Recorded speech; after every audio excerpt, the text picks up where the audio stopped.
शेतकरी नेते बच्चू कडू आणि मनोज जरांगे पाटील यांच्या नेतृत्वाखाली नागपूरमधील शेतकरी आंदोलनावर आज सायंकाळी 7 वाजता मुख्यमंत्री आणि दोन्ही उपमुख्यमंत्र्यांसोबतच्या बैठकीत तोडगा निघण्याची शक्यता। कडधान्याचे भाव कमी झाल्याने केंद्र सरकारने अखेर पिवळ्या वाटाण्याच्या शुल्कमुक्त आयातीवर बंदी घालत 30% शुल्क लागू केलाय।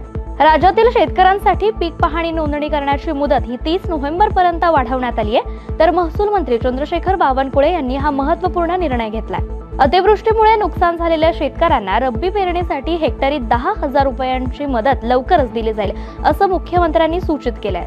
खानदेशात केळीची आवक कमी झाल्याने दरात वाढ झाली आहे, तर कमाल दर हा 1000 प्रति क्विंटल पर्यंत गेलाय।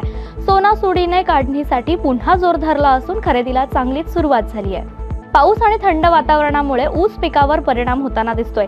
थंडीच्या काळात ऊस पिकाचं नुकसान टाळण्यासाठी आणि योग्य नियोजन करणं आवश्यक आहे, तर माती, पाणी आणि पोषण व्यवस्थापनाचं योग्य नियोजन करून उत्पादन आणि साखरेचा दर्जा टिकवण्याचे प्रयत्न गरजेचे आहेत। सततच्या पावसामुळे सिंधुदुर्गात आंबा कलमांना मोहर येण्याची कोणतीही चिन्ह दिसत नसल्याने यावर्षी मात्र आता आंबा हंगाम महिनाभर लांबणार असल्याचं निश्चित मानलं जातंय।